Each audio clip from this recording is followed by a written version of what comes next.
In the mid-19th century, Europe was trying to preserve a fragile balance of power. The Napoleonic Wars had ended decades earlier, and the great powers had built a diplomatic system known as the Concert of Europe, designed to prevent any one empire from dominating the continent. But beneath the surface, pressure was building. The Ottoman Empire, once a vast power stretching across southeastern Europe, the Middle East, and North Africa, was weakening. Russia saw opportunity in that decline. Britain and France saw danger. What followed was the Crimean War, fought from 1853 to 1856, a conflict that began with disputes over religion and influence, but grew into a major war involving Russia, the Ottoman Empire, France, Britain, and Sardinia-Piedmont. At the center of the crisis was what European diplomats called the Eastern Question: what should happen as Ottoman power declined? Russia had fought earlier wars against the Ottomans and had expanded its influence around the Black Sea and the Danube. Tsar Nicholas I wanted Russia recognized as protector of Orthodox Christians living under Ottoman rule. This was not only a religious demand. It was also a political claim that could give Russia enormous leverage inside Ottoman territory. For the Ottoman government, known as the Sublime Porte, accepting this would have weakened its sovereignty. For Britain and France, it threatened to turn the Ottoman Empire into a Russian client, upsetting the European balance of power. The immediate spark came in 1853. Nicholas demanded special protection rights over the Ottoman Empire's Orthodox subjects. The Ottomans refused. In July, Russian troops moved into the Danubian principalities of Moldavia and Wallachia, territories under Ottoman suzerainty but with a degree of autonomy. This occupation was meant to pressure the Ottomans into conceding, but it instead escalated the confrontation. In October 1853, the Ottoman Empire declared war on Russia. At first, Britain and France did not immediately enter the conflict as combatants, but they watched closely. They feared that if Russia could dictate terms to the Ottomans, it might dominate the Black Sea and threaten access to the Mediterranean and beyond. The war widened after a dramatic naval event at Sinop in November 1853. A Russian fleet destroyed an Ottoman squadron anchored there, using explosive naval shells with devastating effect. Militarily, it was a Russian victory. Politically, it was a disaster for Russia. In Britain and France, newspapers described the attack as a massacre, fueling public outrage. The destruction at Sinop convinced many that the Ottoman Empire could not withstand Russian pressure alone. Britain and France entered the war on the Ottoman side in March 1854. Their decision was not simply about defending the Ottomans, it was about preventing Russia from becoming too powerful in southeastern Europe and the Black Sea. Early fighting focused around the Danube. Russian forces pushed into Ottoman-influenced territory, but their advance stalled. The Ottoman defense of Silistria in 1854 became especially important. If Silistria had fallen, Russia might have strengthened its position along the Danube and forced a more favorable diplomatic settlement. Instead, the Russian advance was halted in June. This failure mattered because it deprived Russia of momentum just as Britain and France were committing troops. The Allies now needed a strategy that would hit Russia where it hurt. Rather than simply defending Ottoman lands, they chose an ambitious target, Crimea, and especially the Russian naval base at Sevastopol. Sevastopol was Russia's main naval base in the Black Sea. Capturing it would cripple Russian naval power and force the Tsar into negotiations. In September 1854, after lengthy preparations, British, French, and Ottoman forces landed in Crimea. This was a bold operation, involving the transport of large armies across the sea and the creation of a supply system in difficult terrain. The first major clash came at the Battle of the Alma. Allied forces defeated the Russians and opened the road toward Sevastopol. But the victory was not fully exploited. Instead of a rapid seizure of the port, the campaign slowed, giving Russian defenders time to strengthen the city. The Russians soon counterattacked. In October 1854, they struck near Balaclava, where the Allies maintained an important supply base. The battle became famous partly because of the charge of the Light Brigade, a disastrous British cavalry attack caused by confused orders and poor communication.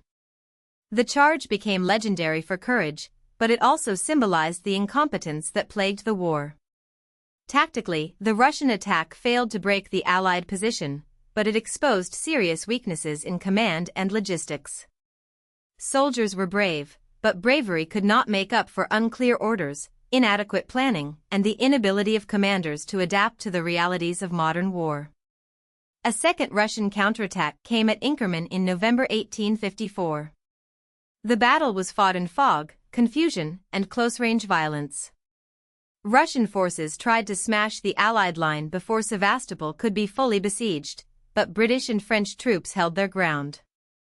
Inkerman ended in another Russian defeat. After this, the war around Sevastopol became a siege. The fighting settled into trenches, artillery bombardments, raids, and grinding attrition. Both sides endured cold, disease, hunger, and exhaustion. The siege lasted 11 months, turning the campaign into a test not only of armies, but of supply systems, medical care, engineering, and political patience at home. The siege of Sevastopol revealed how unprepared 19th-century armies were for the demands of industrial-era warfare. Modern technologies were appearing on the battlefield: explosive shells, railways, and telegraphs. War correspondents sent vivid reports home, and photographers documented the conflict in ways earlier generations had never seen. But military organization lagged behind technology. British troops suffered from poor shelter, bad food distribution, inadequate transport, and catastrophic medical conditions. The public back home learned about these failures almost in real time through newspapers. The war became not just a battlefield struggle, but a media event that exposed mismanagement to civilian audiences and increased pressure on governments. No figure became more closely associated with the humanitarian response than Florence Nightingale. She arrived with a group of nurses to care for wounded and sick British soldiers, particularly at military hospitals in the Ottoman capital region. Nightingale did not single-handedly invent nursing, but her work became a powerful symbol of reform. She emphasized cleanliness, organization, record-keeping, and professional standards in medical care. Her fame reflected a broader shift. The public no longer accepted that soldiers should die needlessly from neglect, infection, or administrative chaos. The Crimean War helped create demand for modern military medicine and gave nursing a new level of professional respect. Meanwhile, the conflict was not confined only to Crimea. Smaller operations took place in the Caucasus, the White Sea, and the North Pacific, showing the global reach of the empires involved. In 1855, Sardinia-Piedmont joined the Allied side. Its military contribution was limited compared with Britain or France, but politically it was significant. Sardinia-Piedmont wanted a seat at the diplomatic table and hoped to gain support for Italian national ambitions. The war was therefore not only about the Black Sea. It became a stage on which states pursued wider goals, from imperial security to national unification and diplomatic recognition. The turning point came in September 1855, when French forces captured the Malakoff Redoubt, a key defensive position protecting Sevastopol. With the Malakoff lost, the Russian position became untenable and Sevastopol fell. Russia was now diplomatically isolated and militarily strained. Continuing the war risked further invasion from the west. At the same time, Britain and France were also weary. The conflict was expensive, unpopular, and politically damaging. Peace became attractive to both sides. In March 1856, Russia sued for peace, and the Treaty of Paris was signed on March 30, bringing the Crimean War to an end. The Treaty of Paris reshaped the Black Sea balance. Russia was forbidden from basing warships there, a humiliating restriction that weakened its southern naval power. The Ottoman vassal states of Wallachia and Moldavia gained a much greater degree of independence, setting the stage for future political change in the region.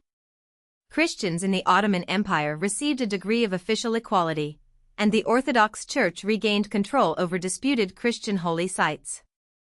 Yet the settlement did not solve the deeper Eastern question. It temporarily contained Russian influence, preserved the Ottoman Empire, and restored balance, but only by postponing many unresolved tensions. The Crimean War's deepest consequences may have been inside Russia itself. Defeat exposed weaknesses in the Imperial Russian army, drained the treasury, and damaged Russia's prestige in Europe. Educated Russians began asking why their empire had fallen behind. The answer pointed to outdated institutions, poor administration, and the limits of a society still built around serfdom. The shock of defeat helped drive major reforms, including the emancipation of the serfs in 1861, along with changes in justice, local government, education, and military service. The war began as a struggle over influence in the Ottoman world, but it ended by forcing empires to confront the modern age. If you found this helpful, please like this video and subscribe for more explainers.